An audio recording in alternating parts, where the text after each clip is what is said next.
papa Sankara wana ozotanga wana na ero oya minga noko o mobali kotangela nga bato baza mixte baza rechercher république ce sont des rechercheurs république la comprendre il est mixte toye baraté moi c'est ton mobali Sankara question pour les zines mutu apesa Sankara mokana poto c'est les zines ka c'est les zines au mongo afinga c'est les zines au moins na c'est les zines akozana bana na ye bo yebite mais ce pas pesi mokande ça peut mabete na quoi ni comédie te za mabe ya bimaka neti kino bana bato c'est les zines abimisa neti bana na ye faute c'est les zines pe yuma les sous oh bana comédie pe abotola ye pe momi ba monde à l'envers pardon bango to ba yuma kata histoire ya musique à Congo molili ba makambo ebele to koma wana papa biso to makambo molili te o butu te moi mala mo ba mo latini te tout soki ba pese faire trophée te coterie wana pena Congola ko telema wana pena mboka mo Afrique ko telema papa ba trophée wana bazo ko pesa ka bato wana c'est le moment batimbaka déjà ba pesa rango faire au fait les sans plaignant pe wala ça bon l'équipe on a ebele lobby Fali abetaki dans le terrain municipal concert au moment qu'il y a 10 ans de carrière nga le bika chaka on a pas acheté bon c'est que abetaki te c'est que musique on soko comme ça là on prend la page na yo moko c'est que comme les associations communauté te fondation d'abord ils la grave bureau fondation ils la grave ba fait ça man mboko fondation que no pesa ni ba pesa ezalaka na wapi qui est le directeur de cette fondation là toyebi que no za sous na makambuté toyebi ke noko na makambo te 10 ans nini ya nini fondation nini esunga banani ezalaka wapi kosunga batu na Goma papa agende kosunga batu na Goma et pas na bango kuna kuta nano asunga ta clôture pa mate pa ba voisin c'est quoi ça on dit mango te lo na orchestre ne batu ba yebani te yango ndi mango ba yebani atamuke kutu te ça dire que bango to apona nga banoko yo na yebite papa boko na yebite boyebi ba je bozana yango vraiment est-ce que ba yeba je na bango ba mitozo baza ba mikolo na ye ba mitozo baza na yebite baza aveugle parce azaka mukala papa griffe na yolo omoni mumele en réalité ce qui papa griffe abimi atiki ba sous-vêtement na singa alors mbasi longolango bon mbasi amito ba yebi mbasi ba yeko yeba na choko mambo ebele ya telisimbebo koyemba moins ngana yemi mbasi na kombo aka mbasi mais na kombo ya koyemba te asali pe wazeko tala niveau wazeko ndeni piaka ko on pesi wazeko comme piaka bon yo yebite que même piaka ngo za kombo moto abeti na bandalungwa on fait la triche de bandal na bandal baye siko obeti piaka kuna olingo kendo beta na bana kin bobo ngama déjà to comparer bino ka bongo faire to boto comparer na Gims te azana na misa Congo to comparer na ba misa bazana Congo bato ba mabaya ba continuer ko tia mabaya ka bosele loyo mama na commissionnaire na matadi kibala chambre salon bimia cuisine salle de bain akenda donc betala masola ba ko que soit beti double stade de martyr wana et ça la mondemo akobeta tende ko na ngai to yebi jo bien mawelisa oyo mawelisa akobeta te feka ça beta de double stade de martyr. Salut, c'est bel et bien l'artiste et comédien Jean Molayi. J'habite à Paris et pour moi, Senwave va changer complètement la donne. Moi et ma famille habitons en France et souvent nous envoyons de l'argent en RDC, République démocratique du Congo. Avec Senwave, on peut envoyer au minimum 1 euro, ce qui me permet d'envoyer souvent des petites sommes à mes proches. Et c'est super facile, je peux l'envoyer à la maison avec mon portable et sans frais. Alors, dès aujourd'hui, téléchargez l'application Senwave et découvrez les transferts d'argent simples et sans frais.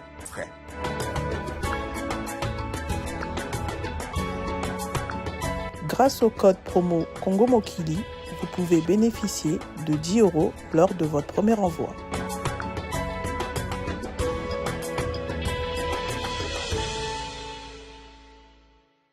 Très chers internautes, bonjour, bonsoir, bon après-midi. Tout va dépendre de l'heure à laquelle vous allez suivre cette émission. Un grand merci à vous qui nous suivez de partout, disséminés à travers le continent. Nondi Premier, les tontons le plus humble de la République démocratique du Congo. Messieurs et dames, amoureux de l'émission chez Nondi Premier, vous savez très bien que Nondi Premier est le Ngakolamuka. avec les actualités, beaucoup des actualités où ils ont les cas autour. Il y a toile, et voilà, aujourd'hui nous avons cherché quelqu'un de particulier. Il n'est pas l'habitude de cette émission, c'est pour la première fois. Tolukaye, donc ça va, tu peux savoir mon rendez-vous, mais tu coûtes un thème. Aujourd'hui, nous fait l'honneur d'être avec lui, malgré tout l'andieti côté Azalaki. Quand même, c'est quelqu'un qui n'a pas la bouche dans sa poche. Hein. Et lorsqu'il faudra dire A, d'un côté à A, le baga A. Et aujourd'hui, il m'avait rassuré, non dit premier na roloba. Et Yangonde, il va permettre de se tamboulati, tout ya kolokai. Alors, un grand merci à Banderonio Soto, Bazali, ma partenaire, il y a Nondi premier, soutenir Abisso, entre autres GNI Construction, Guélon, Nondi pour Construction.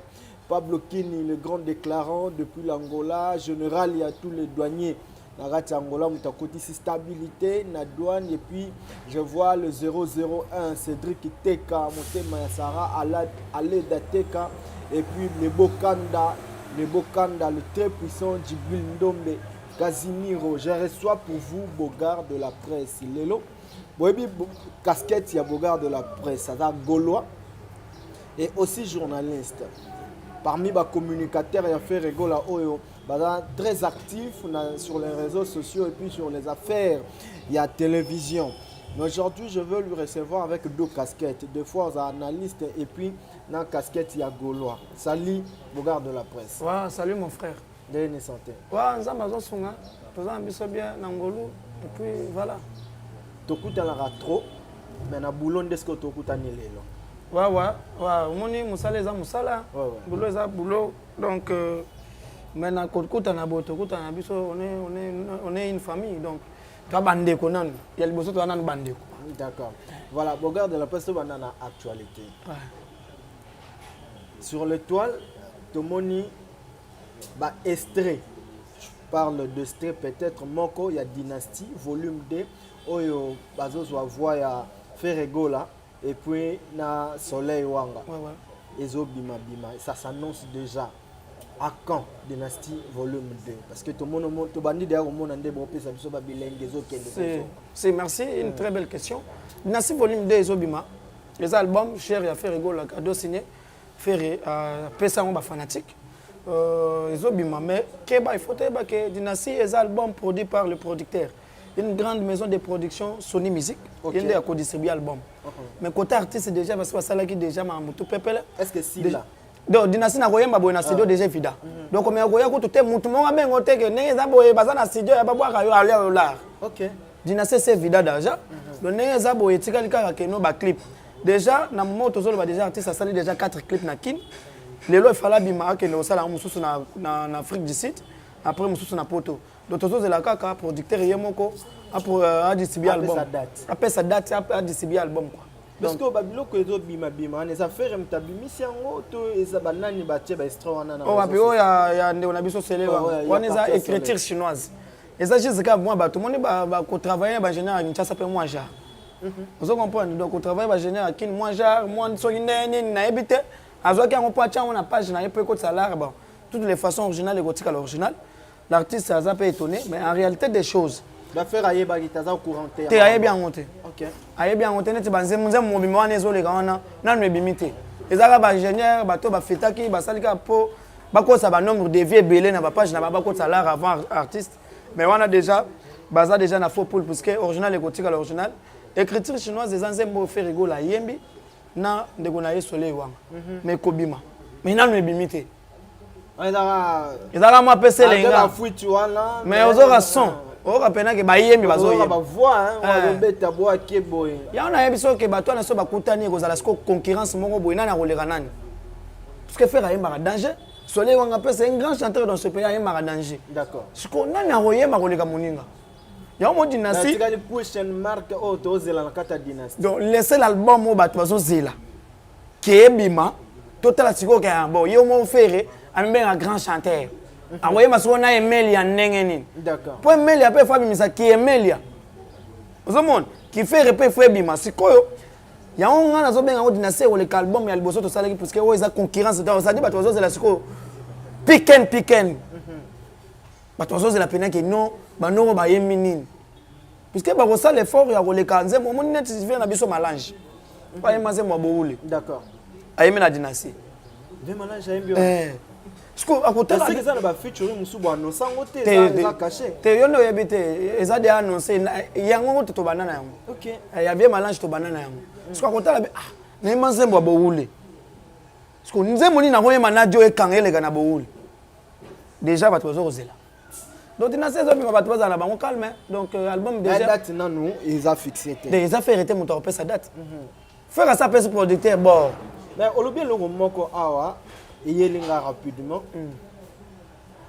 l'ingénieur de son a suivi son a fait kini kaka temne ezala ezama moto se to subira na musique est-ce que vous bangate que ekomi ma piraterie sabotage moro ya dynastie volume 2 peut-être so makambo boye bandi déjà kombo bangisa te ko bangisa kutu te bato fa ba déjà que son wana eza original te original ya miezo ya son penezo ya donc ça dit que au monde congolais azaka moto est-ce que ça bino monter bon niveau tester quand même biso kutu makambo ko tester wana kutu yela ferité faire abimisa mbala moko biso bien na fete mbala moko esimbe metal biso te mutu aza majorité plurielle boy yeba ke faire ata ya mabe bato bako sepela nango po ezata na yi elo musu bato ba yeba te ya mwana OK tozo vivre ya époque ya mutu na mutu kitunge circula mais tout royo les pas faire la génération naie dans la minute faire ndem taza l'artiste le plus populaire ya RDC papa RDC kututé ya Afrique ouais pourquoi on a lobby Afrique global nan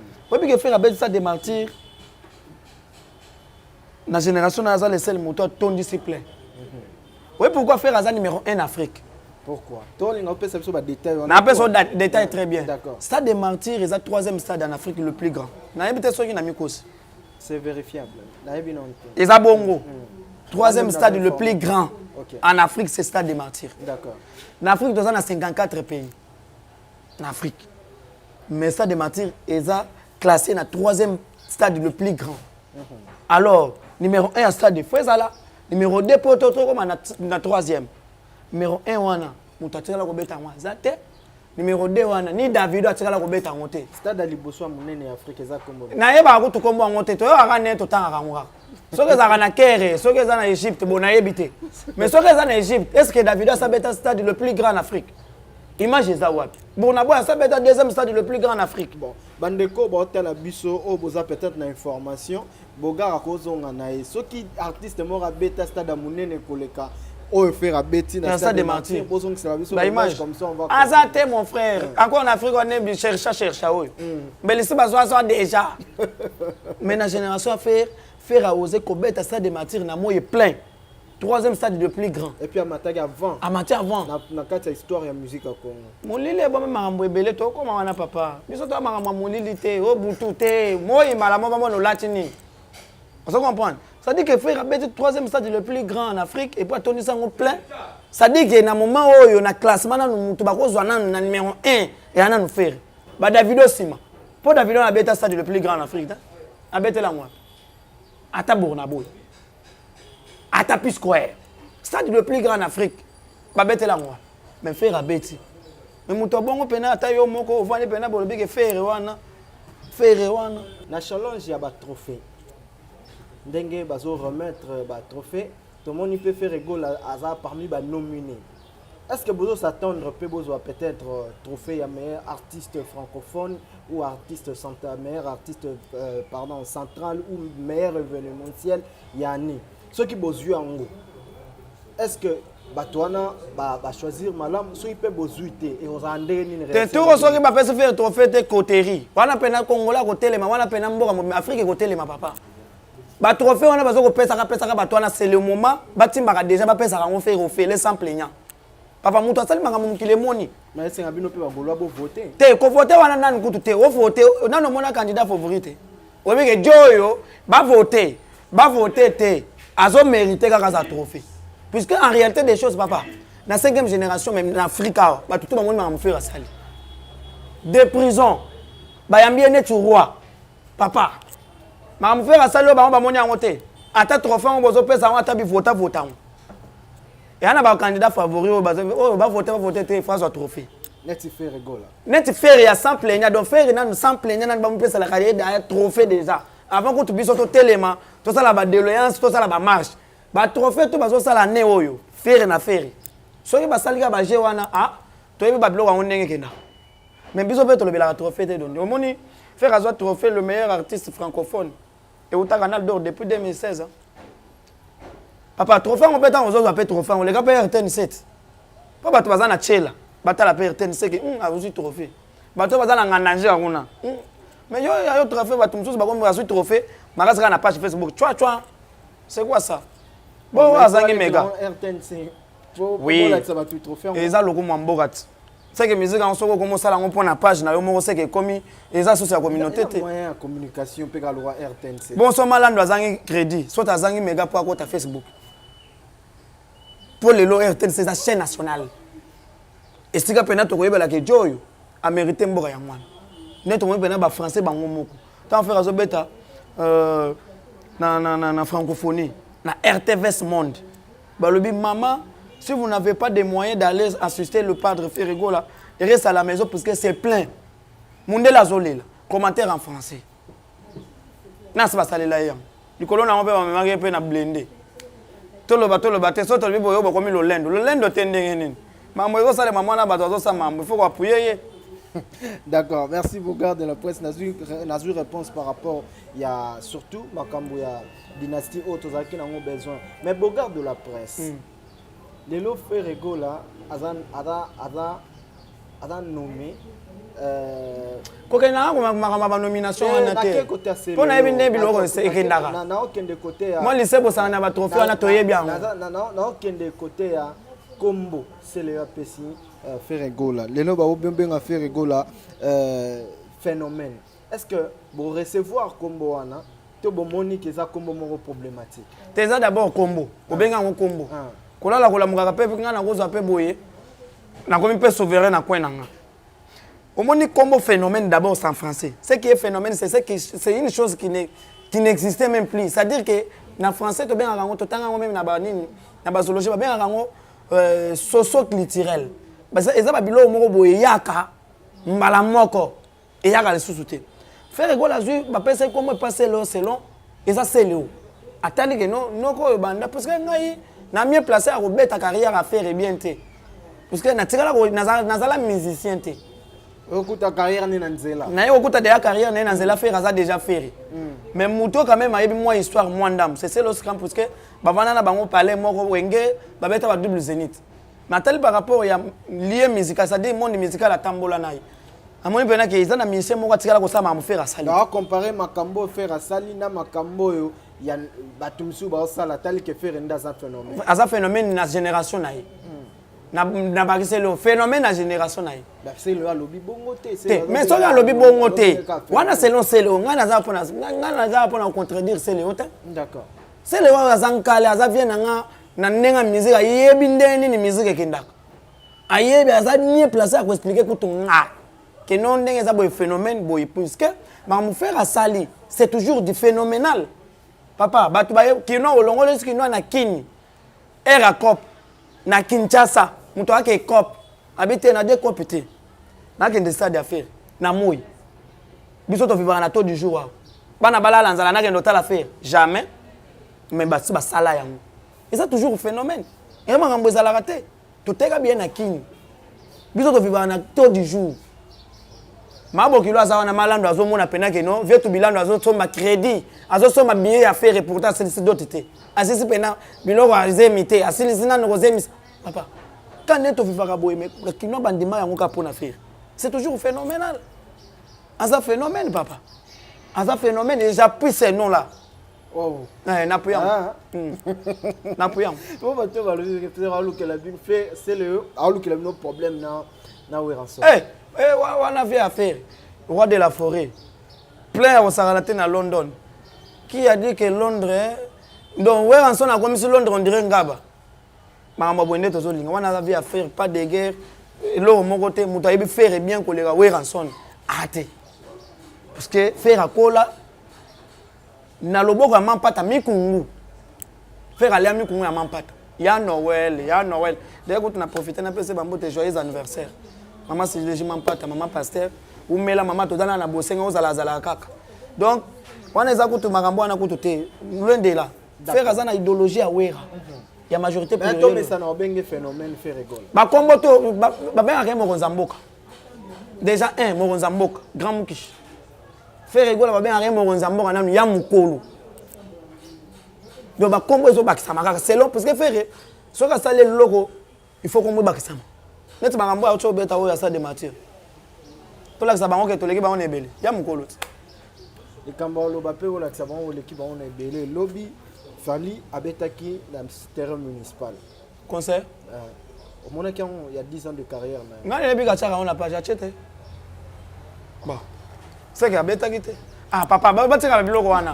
Ba biloko wana ba 10 ans wana tika ngo. Ya ngono moni nazolinga koloba te. Te batika ondeni za 10 ans ya fondation na ya sala. Ayo ko sepelaka fête na 10 ans. Bon ba fête anniversaire ba so moni. Bon ya moni ke 10 ans yango. Bon 5 ans. Bon question nga fait mes appels on a te. Question nga na osonga. Te saka wana, c'est ça. Question nga za. Na liana na limbola wana mukepo ba tozotala biso. Limbola na tike le espace. 10 ans. Banda kala wana mona fête anniversaire te mona yoko fête anniversaire na 10 ans. C'est compliqué. Oui, comment vous savez que vous avez 2 ans, fêtez 3 ans, 5 ans, 6 ans, 7 ans, 8 ans, 9. Fondation d'abord est à la rave. Bureau fondation est à la rave. Ils ont la action, ils ont attaqué. Ouais. Na commune nini pour ma écoute la rabatoire. Fondation na tout le monde a remonté. Kuna na kamwena sa pour kuna tout le monde fondation wana te 10 ans. Ba fait ça man mboko fondation que no pesani. Qui est le directeur de cette fondation-là? Papa, tu as dit que nous avons marambouté. Tu as dit que nous avons marambouté. 10 ans, il y a nini, fondation nini, et son banane. Et ça la wapi. Papa, agende ko sunga batu na Goma et pas na ba kuna kutana na sunga ta clôture pas maté pas voisin. C'est quoi ça? Ah wa chama ina nini ça banda koloba makambo bato basala sala te faire azana fondation à libela formation azopesa bana bato bayebana fulaka bana bato pesa bana bato lumière c'est ce qu'on appelle fondation nous on a fondation azopesa bato mususu bana na moko baza ba inconi matamu na nginta sa bala na ba osimate ça de mature obeto tika ko fula ta mwana moko te so fondation oyo zana yango andeni. Ouais, les fondations, il y a ma humanisme, mais ça orchestre. Papa, mais ça fait partie de la fondation. Mais bon, fondation, tu n'as pas de fondation. Na orchestre peut resunga pesa ka fondation. Tu bon bien monter. Les entreprises, les fondations des entreprises. On dit mangote le roi orchestre ne ba yebanite yango ndi ba yebana tamuke kututé, ça dire que bangoto apona nga banoko yo na yebite. Papa boko na yebite, bo yebi ba je bozana yango vraiment. Est-ce que ba yebi ba na bango? Ba mtuzo baza ba mikolo na ye. Bamisoso baza na yebite baza aveugle oui bien ambassadeur ah papa ambassadeur azaka mukala papa griffe na yolo omoni mumele en réalité ce qui papa griffe abimi atiki ba sous-vêtement na singa alors ambassadeur longolango bon ambassadeur mito ba yebi ambassadeur ba yeba kana choko mambo ebele ya telisimbebo koyemba moins ngana yemi ambassadeur na kombo ambassadeur mais na kombo ya koyemba te. Ah, tawano la ma fufu eteba boni ba bete bambata.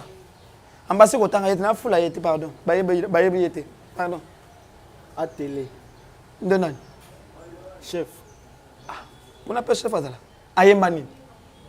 Lobi mona kite ba ko batie vidéo ya télé, batie vidéo ya faire na artiste musicien moko ya Jet Set.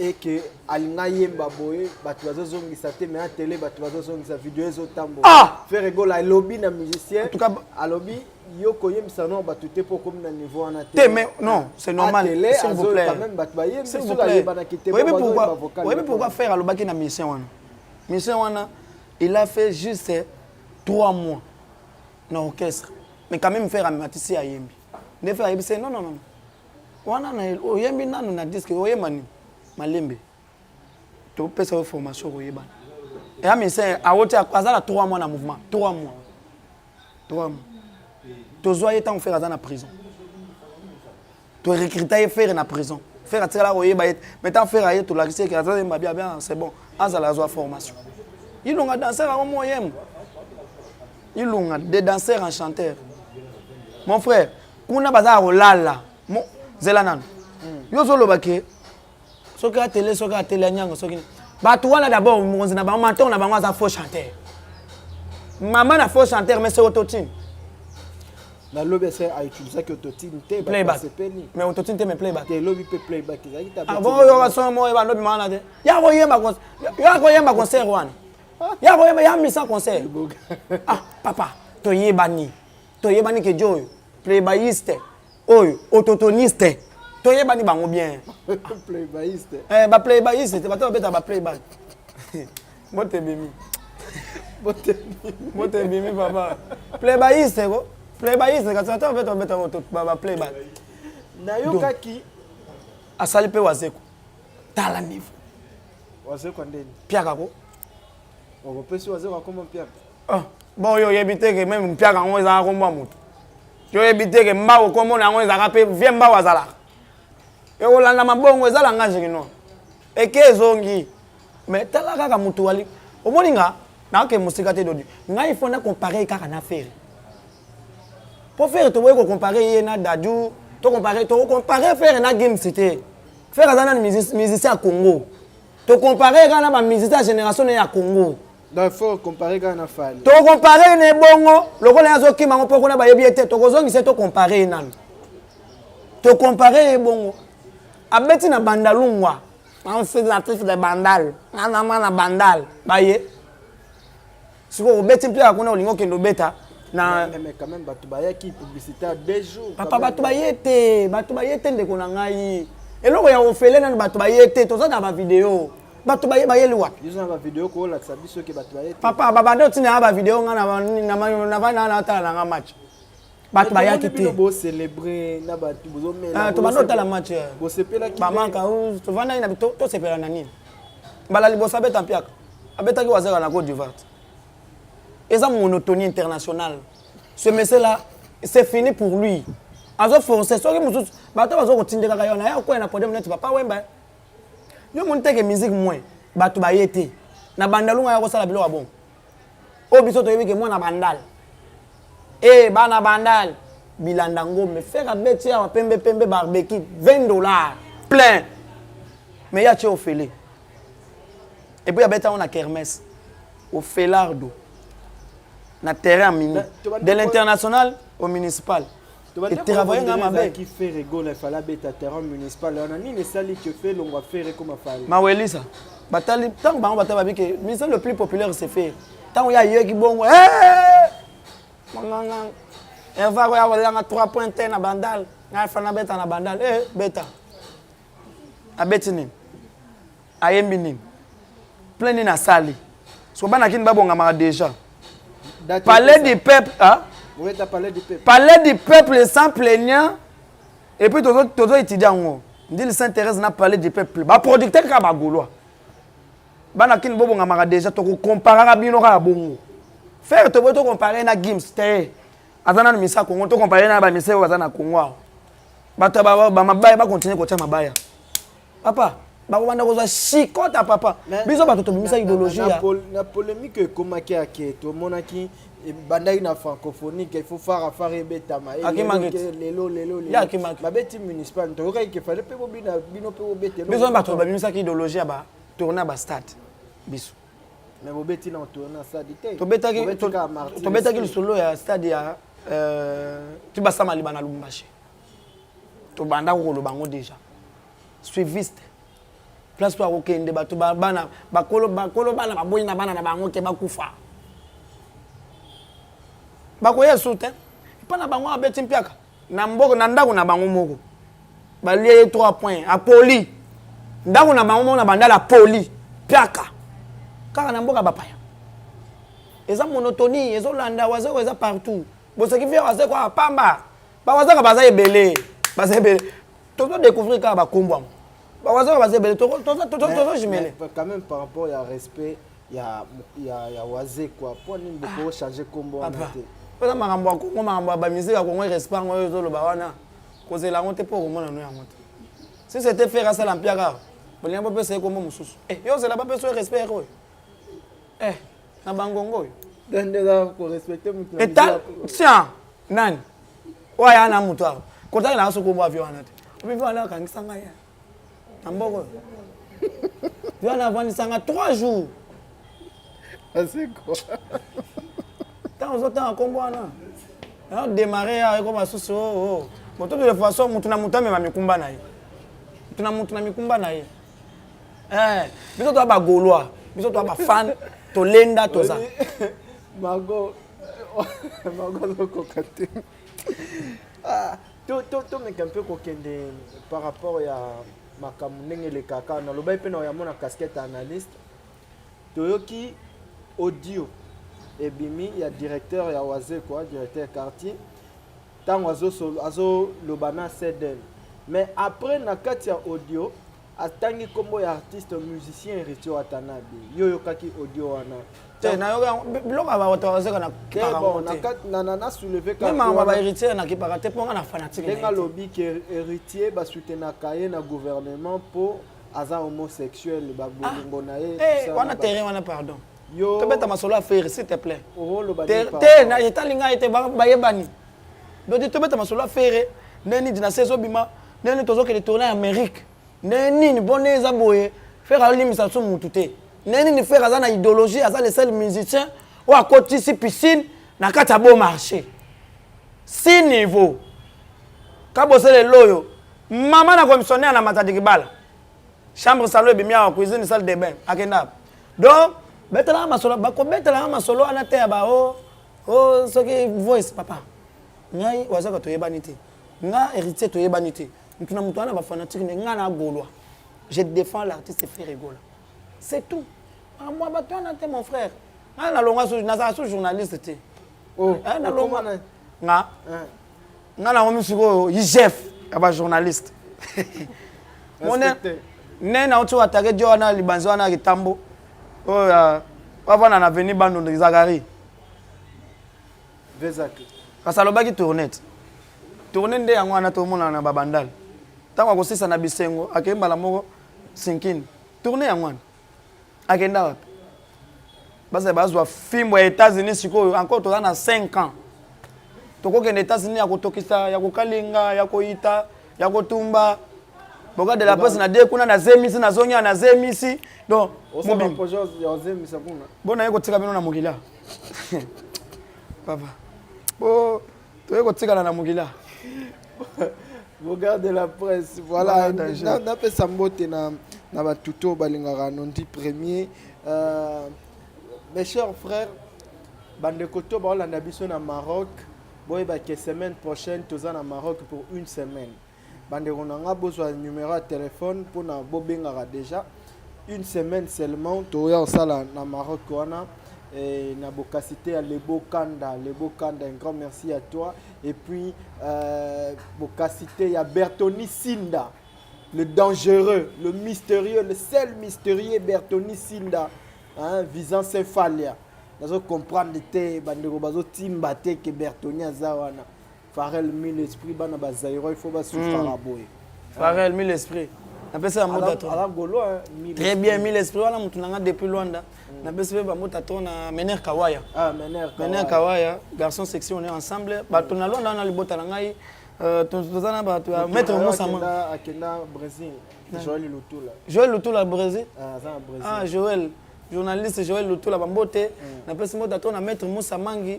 On a vu Moussa Mangi. Nous avons Indira la brésilienne. Donc, maman Indira la brésilienne, nous avons Émeraude de Lompala. Mais Émeraude de Lompala. Tu as vite fait, mais total la ramone voilà na mis 5 mois boyra. Maintenant c'est la déplique ya boy poto di na Luanda. Depuis que ça bende de mukanda na pepele. Déplique aux âmes trop na kati. Pourquoi? Parce que aza pire petit acheta, ya fait rigolo. Ah, ekende ngona. Musique est automatique. Olingi faire biso pe to lingi. O boy faire to boy automatiquement. Wana za rabongo. Réaction nous anini par rapport à Robino Mondibo. Oh lelo pe na ba émission mususu. Andima qui fait rigola, a félicité qui est et puis nanu te kutu aussi ces questions na oti. Abo ya faire ti loi. Yé par aussi la ti. Yé kutu Robin yango zoloba. Ya joueur Oh, il y a Brésil. Des Mondi, bois, musicien à Bissau. Oh, il y a Konki, oh, Pakistanais. Ah, Bogar. Tant aux autres, comme mon boy, comme on est déjà un virus. Akenda. Azalite. Azate. Ate. Bango tout baliami na bizorbi ma bé. Faire ça ma bé. Fallait pas bimisa bizorbi. Ya malembe, ah qui veulent. Ata ba beti bazema batunkama. Suka ya feti, faut bizorbi beta. Wana nde batu ba kovanda calme. Mais vous pensez que Dynastie Volume 2 est au cartonné que le cabaret, c'est-à-dire les musiciens surtout, l'album surtout. Pour les lopés, je pense que c'est capable l'album à battre sur les bêtes.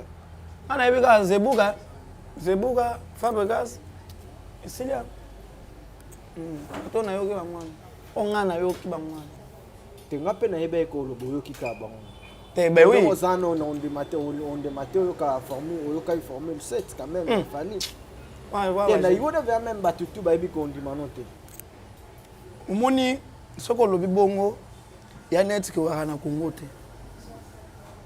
Umoni biloko ya sala reza ba usage unique. Ba landela rasu sointe. Ça dit au lieu au boaki. Nzembo soko yoga une fois yoga on mala mort esili na on succès. Une fois yoga on ga esili succès. Do biloko ba chinois ou mela raté. Nzembo fo bena obimisanze munetu kama sutra. Au senti que ma beaucoup pam. Zembo faut mettre à peine à certaines manifestations. OK, il peut boire, ozo il roté ba yembelo zembo. Ozo nga maboko pamba, c'est ce qu'on appelle chef d'œuvre. Musique ya beta rawana. Eza musique mo bana maternelle. Bloko à courte joie. C'est-à-dire que ebimi papa, na biso que akomi misa iloko lelo. Toyoki angoka lelo sinipe succès lelo. Courte joie. Mais ça, ce n'est pas la musique. À la Kibiso, on met un double stade de martyr. Fait répartir encore au chasse double stade de martyr. Biso makamba double stade. Makamba surtout le bagan où il y a Zolanda. Ça n'est en moté batu baroyate. Ameka qui a pas na bana bandal batu bayete. Ako sala ngota ko sala humilier. Mais on a tam sur abeta au kakara mais double stade de martyr. Toi on a pas ça bien pe voter la biso calendrier. Papa. Vous avez pampante. Surtout beta qui de double stade en haut. Vous beta qui en wapi. Le 24 juin, tu veux beta on a francophonie. Double gak. Yenda zo ya Rolanda. Yenda zo ya Rolanda. Ala ki diba. Mais oui que soit beti. Ya mona yebita amela nini pimbo. Oui que soit beti double stade de martyr wana. Et ça la monde mon. Akobeta tende ko na ngai to yebi jo obie mawelisa oyo. Mawelisa akobeta te. Feka sa beta de double stade de martyr. Bonsoir beti kasi. Akobeta na ndeni na mpema nini. Na mpema nini na bamise nini. O ba kobeta double nano. Na bandalungu akutu kermesse kutu eleye. Na mpema nini d'abord. Na pe mani kangamika na bandalungu zaki na ka feti moko bon kuna na Kanchwele soki na festival la Kanchwele soki Kanchwele soki wa bimbo le betaki bon omoni ye pourquoi lingaka kaka beta concert na butu beta concert na moi bat pa monde ke mwana malando akotaki vie mandiango yewan mais ya beta kana butu abisima mumbaya na ye ba demer na ye ayesima mbotalika ko na ye fongola mienda sala boy na butu popo mona batu bayebele eloko ne koleka sauter omoni mesentimba lui moi le devoir que je lui dois na ina comprendre eloko wana makamba butu ndengo lingolo bana lingolo banini parce que ya linga biloko butu po ba cameraman bazo ba lumière ba chombo banini ba sangisa ngwe ko batu ebele et puis azape muta butu amata pe podem butu faire amata na moi na wa mati butu na wa mati na moi na na za vrai sorcier lobby à matin na moi mais au monde lié au monde lié au monde lié papa vous êtes journaliste vous pensez ça vous devez aussi communiquer l'opinion nationale et internationale que ndenge za boyende ko ngai ki ngani mesenti mabeti mpiaka fo bolo bangote ba ko mabino pardon soki mpiaka eza mpiaka ti mabeti mpiaka na bandalungwa mesenti mba abeti mpiaka ayuma asili déjà mbate okomi o ndenge za boyete ko beta kuna tokasi sabo toke kona après toke boko kende wapi pendant que nanda ko no beto asumina na nganda nanu asumina nganda shebango bande ko nemo baboyi goya bako fali susu d'accord voilà to comme aya représenter susu ba condoléances to comme na biso na suka ya makambo yo bocheli 140 na monde papa 140 ozotanga wana na ero oya minga noko o mobali kotangela nga bato baza mixte baza rechercher république ce sont des rechercheurs république la comprendre il est mixte toyebaka te moi c'est mobali Sankara question pour otangi komone mais aza mixte mutu moko ayebanaka te aza na double masolo timba na nzuze do ezoyebana te anani mobali to mwasi mais lelo pe batutu beaucoup mo cha bango baza mibale to basisko te toyebi baoyo bakendaka pena kokoma bapapier mouchoir mpona kolembola banyei ya batro mosusu toyebi ke oyo pena lolemo ne eza pena boye alembola toyebi ke oyo aza parent oyo aza parent te toyebani depuis que Dieu a parent parce que mon totango wana dana to tshele na 7 ans que qui mais c'est l'ami de Ferrego là l'ami ya ko za na musala ya Ferry pendant que Ferry fit le chef d'orchestre na maison mère lui il était le petit Ferry moi na bitinda yelanga ketchwan yelanga boroyo parce que Ferry à l'époque déjà il était déjà Ferry il avait son job mukanda na ye mikili kwenda vutoka ka vega sangaka bano vivre na sima affaire ti lelo mais moi na ngompe azana mayele te parce que sangaka kwa ofinga selezini oye pourquoi ka ofinga te pona nite selezini mutu apesa sangaka mukanda poto selezini ka selezini omongo afinga selezini te omona ne selezini akozana bana na ye bo yebite mais ce pas pesier mukanda ça peut mabete na quoi nini comédie te za mabe po ya bimaka neti kino bana bato selezini abimisaka neti bana na ye faute selezini pe yuma lisusu oh bana comédie pe abotola ye pe momi ba monde à l'envers pardon bango tu bayuma père en tout cas pardon tout si c'est mission bayuma tout si c'est mission quand selezini pas finga Ferré eh yo muto zaka pena zo ya ko telemena Ferré na Quart du Nord nous on était là Quart du Nord na Paris Saint-Germain faire azo peso moi 10 euros pardon papa il refait na Gare du Nord to Quart du Nord Gare du Nord ah ok on comprendre de tes côtés Gare du Nord abando ya pena il y a ça là parce que ça combattant ah papa combattant sans esprit ba botole momi et pas comédien combattant wandeni ah ki kombango ezanga na muno tayo moko comment on peut faire un esprit pe combattant ba botolo dio momi comédien outiki na ya botolo momi abotina bana Fatima que combattant on bando sala continuez à combattre vous combattez continuez à combattre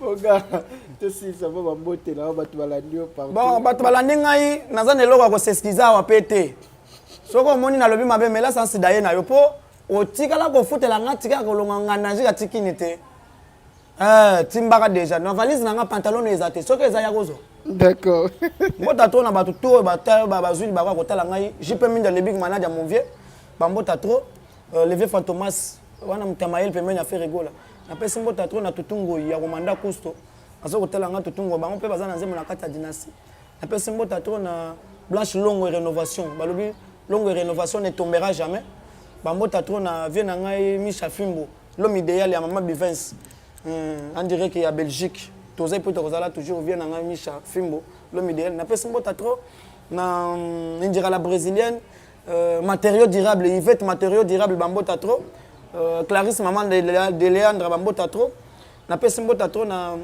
Ronsard Ngudi Gravé Ngudi mère na biso Pemba Ngudi bambota trop na pesi mbota trop na Thierry Gola Yves Bonga autorité naturelle Yves Bonga bango babonga biso pe to bonga bambota trop fils Nkele le général et puis nous célébrons la sortie mondiale le plus officielle de notre grand frère maître Béra de Prince des Amunda El Chapo.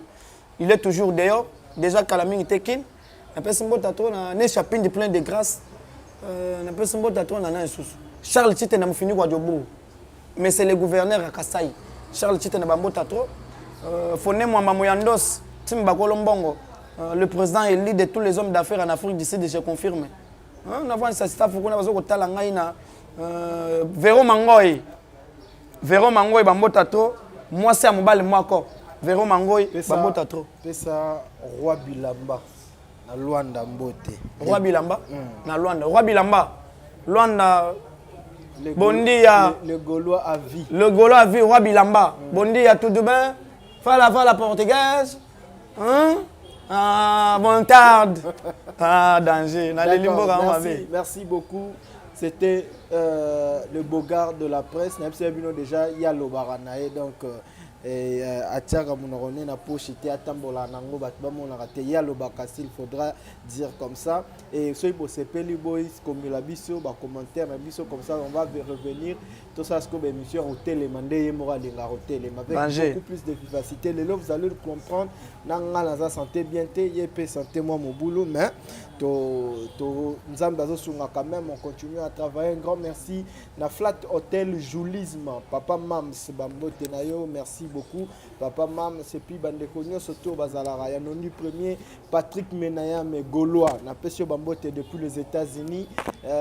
Bandeko tout, Balingara non du premier, Tokutani prochainement. Un grand merci. Na Espace Corner, Restaurant Corner, côté Ninezali siège, il y a Mouninga Nangai, Mago, apôtre. Hein, donc voilà les lots apôtres. De la presse. Nancy Basele. Prochainement, tu as Mbaépé, Nancy Basele, Mikolo, pour Golo. Il faut que parce que dans le moment où Bisonde Batokangi Makam. Yagolo Bakutu, gauche à droite, un angoté, Bambario va être. D'accord. Merci. Tokutani prochainement. Ciao. L'ambassadeur des jeunes congolais pour la paix, Ado Youé, a procédé samedi à l'inauguration de l'ambassade dédiée aux jeunes congolais. L'inauguration de ces bâtiments se veut, d'après cet ambassadeur, être la concrétisation de la volonté du chef de l'État dans l'encadrement et l'épanouissement de la jeunesse congolaise d'ici et d'ailleurs. C'est ici qu'est situé le siège de l'ambassade de la jeunesse congolaise pour la paix et le développement de la RDC. Plusieurs délégations des officiels congolais, des mouvements associatifs publics et privés, d'encadrement des jeunes, des autorités nationales et provinciales, ainsi que quelques chefs de missions diplomatiques ont assisté à cette cérémonie d'inauguration qui est une première dans l'histoire de la RDC et celle de la jeunesse RD congolaise d'avoir une cité de la paix 6-4 avenue Mafuata au quartier Basoko dans la commune d'Ngalima à Kinshasa. En croire Ado Youé, ambassadeur de la jeunesse congolaise, l'objectif est d'apporter une solution rapide liée à la création d'un espace d'échange entièrement consacré à la cause de tous les jeunes Congolais d'ici et d'ailleurs. L'ambassade de la jeunesse congolaise vous concerne tous, n'hésitez pas. Vous devez comprendre que ce qui nous réunit nous rend plus forts. Et nous allons avancer toujours avec la paix et surtout l'unité nationale. Voilà pourquoi j'invite toute la jeunesse congolaise à se joindre à nous pour collaborer ensemble. Moi, je joue juste ce rôle de médiateur et le rôle d'avocat. Je serai là pour vous et je me donnerai corps et âme juste pour vos préoccupations et vos problèmes. On sera là. L'avenir de la République démocratique du Congo promet meilleur et cet avenir est beau. Et nous allons construire tous ensemble l'histoire de ce beau pays, la République démocratique du Congo.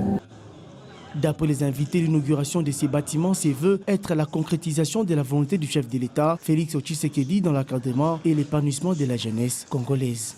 Et je déclare donc en ce jour inauguré ces bâtiments qui est dédié à la jeunesse et j'invite toute la jeunesse congolaise à fréquenter cet endroit parce que nous mettrons à la disposition de ces lieux toutes les informations et toutes les opportunités pour la jeunesse, mais également que nous tous nous puissions travailler à côté de nos autorités militaires et sécuritaires sur la question de la paix pour notre pays. Projet, ne restez pas ces jeunes-là qui est en train de murmurer, de pleurnicher à tout moment.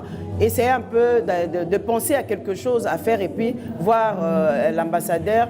C'est l'ambassadeur qui vous fera la voix pour voir le ministre qui peut peut-être concrétiser votre projet.